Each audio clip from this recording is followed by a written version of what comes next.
everyone, my name is Josh and this is Whimsical and Interesting Musings, and today I'm going to be talking about the second episode of Black Mirror entitled Loch Henry, which follows a couple, Davis and Pia, who return to Davis's hometown of Loch Henry to basically find material for a film that he's planning on shooting for his film studies class.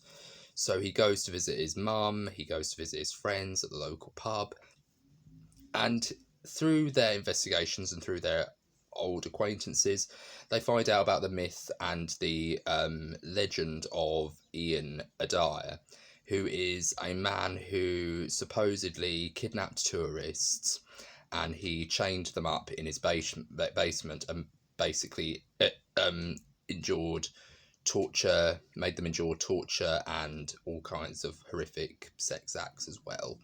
So he kind of gave me a little bit of a flavour of Rustin Parr from the Blair Witch Project films, but then he also gave me a little bit of a flair of Mick Taylor from the Wolf Creek films in the way he's presented, in the sense that he kills tourists, only tourists, and that there might be a little bit of sex and violence in the way he murders them as well. So it really was quite disturbing. But this episode really is great because a lot of people have said this isn't really a technology-based episode. And I have to say, I have to disagree, because even though there is no flashy presentation of these technological devices, like the memory chips from the entire history of you, the cookies in Black Mirror White Christmas, or San Junipero, the San Junipero project or initiative in San Junipero, or any of the Man Against Fire sort of grooming technology that helps them see the roaches. It never gives any of that flashiness off. The technology that is the focus of this episode is the videotapes. It's the archival footage. It's the newsreels. It's the videotapes. It's the VCR player. That's the technology that's going to be the source for unearthing this mystery, and it's going to be basically the analogue for which we explore the themes of the episode, which is the idea of what people want to do these documentaries for, these crime documentaries, these true crime documentaries for, which is to basically provide insight and to tell a story. But they also want to help a community heal, bring back the tourist trade, because the tourist trade just basically fell flat after the Ian Adair incident. So they want to bring back tourists, they want to get the population growing again, so they can really kind of celebrate their village and their town and their history, as opposed to the dark side that is just adopted. So they want to bring healing to the victims, they want to show that everything's going to be okay, but they also want to help the community heal and bring back the tourist trade. But then there's also the flip side to that, which is what a lot of Charlie Brooker's material of Black Mirror tends to focus on, which is the horrible implications that unearthing these tapes could do. And that ties into the twist of the episode, which is that, spoiler alert by the way, if you haven't seen the episode, I'm going to be spoiling this episode heavily, so if you haven't watched the episode, please pause the video and go and watch it on Netflix, and then come back and then view the episode proper when you are eventually done, and let me know what you think of the episode in the comments if you are able to, because I'd love to hear you guys' thoughts on these episodes, because I think it's really great so far. I definitely will say that I am glad that we started on a high with Joan is Awful, because I felt like that little bit of comedy is what we needed for easing us back into this episode, because we kind of had a depressing end to series 5 with Smithereens, but then we also kind of had a very kind of depressing line of Black Mirror episodes, so it's nice to start off on a bit of a high with this episode, or this really funny idea about this woman having a life kind of go topsy-turvy. It's a scary idea if you look at it deep down, you really look at the background and you really try to peel back the layers, and you see within that it's actually quite a disturbing idea, but they play it mostly for laughs in Joan is Awful, whereas in the case of Loch Henry, there is an emphasis on it's going to be much more bleaker, it's going to be much more darker, it's going to be much more tragic than Joan is Awful, whereas Joan is Awful ended on a high and it had a much more comedic tone throughout. This one more or less focuses on the more dramatic elements, but that doesn't mean to say it's completely devoid of humour. Daniel Portman is the comic relief of the entire episode. He says some funny lines like basically Ian Adair kills people, And Davis goes, while they're having that conversation, that initial conversation about him, I was just getting to that, and he goes, I don't have your storytelling abilities, Davis, just pretend you haven't heard the murder stuff yet, love. And things like that, and I love that. And of course there's a line that Unleash the Ghouls reference, Connor from Unleash the Ghouls reference, which is when they're breaking into the house. And Davis goes, can you just keep it down a little bit? And he goes, oh yeah, I'll put the crowbar on silent mode next time.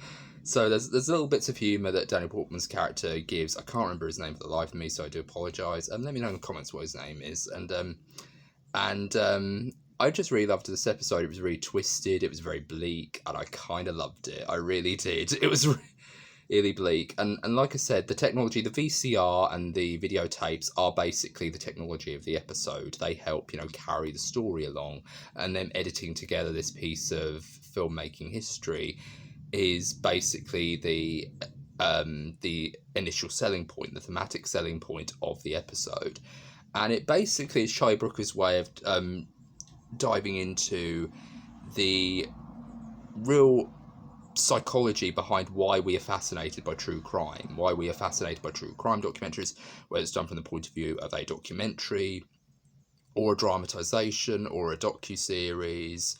We are fascinated by true crime. We're fascinated by the nitty-gritty details. We're fascinated by what people did. We're fascinated by how they did it, who they did it to, all that jazz. We're interested in the nitty-gritty details. But most of us really are kind of almost obsessed to it, to the point where we're kind of almost giving off this impression that we're almost too fixated on the gory details. But what we're really interested in is the human angle. We're interested in what happens to the victims' families. We should be interested in the victims' families and how they heal, and the victims themselves, but instead it seems to come across as if we're almost rooting for the villains, and that's something that pop culture shouldn't encourage, but we kind of do, to our great shame.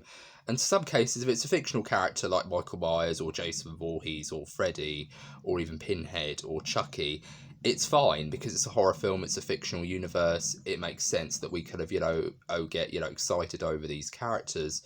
But when it's a real life serial killer who's done these terrible things like Charles Manson or Jeffrey Dahmer or Ted Bundy, we shouldn't be celebrating them. We shouldn't be idolising them. We shouldn't be looking at them as anything other than what they were, which was that they were monstrous, murderous pieces of shit who deserve everything that they get. All the pain that they've caused these people, they deserve justice.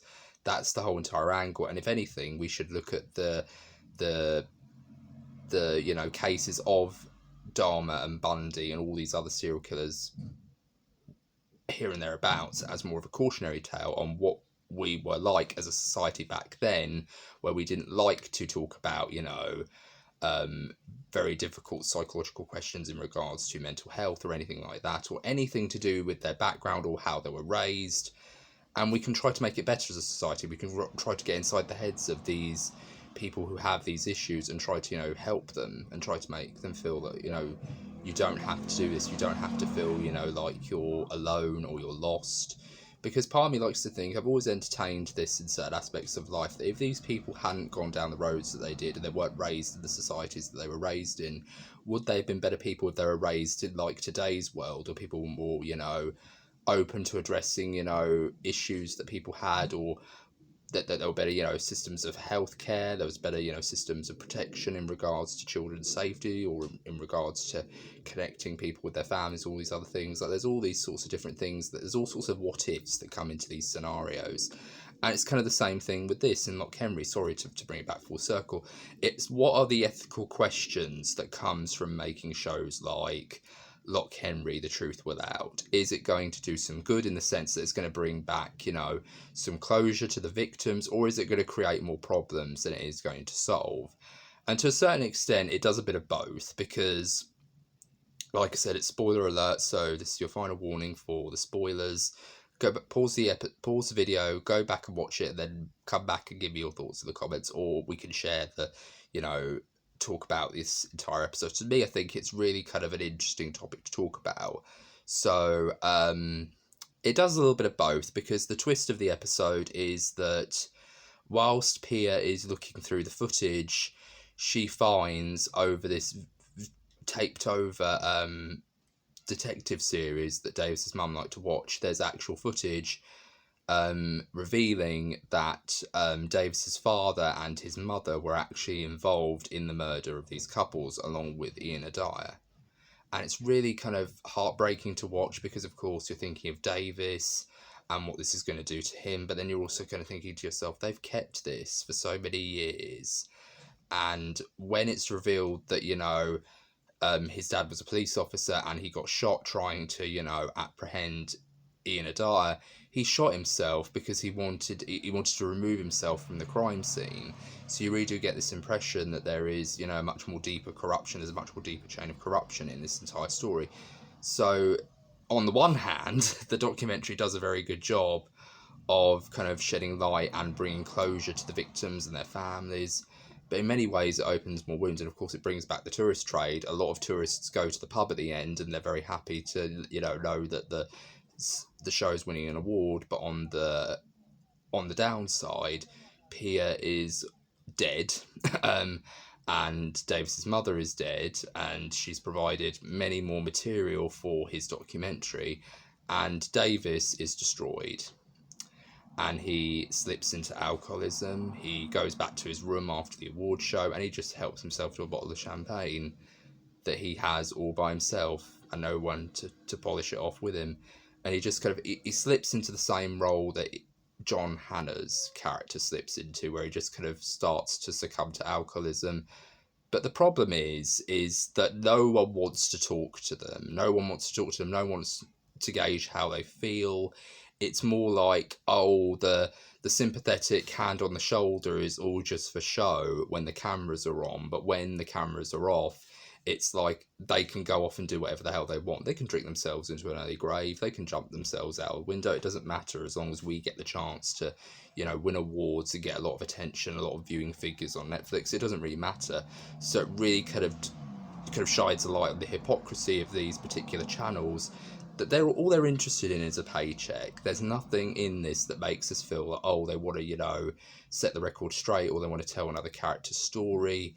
It's all to do with the money, and that's what it's all about. And that could be Charlie Brooker exercising a bit of cynicism there, like, the sinister aspect is that, they just want money and they don't care about the victims' livelihoods. But in many ways, I like to think that there is some good that comes from these documentaries, that they are trying to shed a light, they are trying to bring peace, and they are trying to make a community heal. But because they're trying to provide a perfect balance, the negatives tend to outweigh the positives of this sort of scenario. So let me know what you think. Do you think these documentaries provide the same level of healing and retrospective and insight as, a lot of people tend to promote on these materials, or are they actually doing more harm than good? Because I'd really like to know your thoughts on this. And it is a good episode. It's probably one of my favourites so far. I'm looking forward to talking about Beyond the Sea, because I've just been binge watching this entire series since it first started, and now I'm just beginning work on all these other episodes, and I literally have a lot to say about the next episode, so I'm looking forward to recording it right after this one. And I can't wait to hear you guys' thoughts on this episode, and for you guys to see this video, because I really have enjoyed talking about this episode. It is funny, it does have a great insight on technology. It's not very showy, or it doesn't have a very big entrance or a very big presentation, but it is there, I feel like, even though a lot of people have said it's not very technology based this season. Well, yeah, it's not as flashy as the other seasons are, but I feel like that doesn't really matter. I feel like the whole entire point of Black Mirror is to shine a light on the people, and the technology is just the side arm. Like, say, for example, my favourite episodes are episodes like San Junipero or White Bear or Shut Up and Dance, another episode of Series 3, which I also enjoy. So there's a lot of great stuff there, but I feel like a lot of people could very easily look at it and say, oh, yeah, this is better, or I like the technology-focused episodes, like Entire History of You. But I still think it draws itself back to the horror elements of what makes us human, and that's essentially what Black Mirror is highlighting and drawing a light on. So I look forward to hearing you guys' thoughts on this episode. Let me know what you thought of this episode down in the comments. Did you like it? Did you think it was good? And if you've had any problems, please let me know as well. Like, this has been Josh with WHIMS Interesting Musings. I hope you're all doing very well, and take care, have a good day, bye bye for now.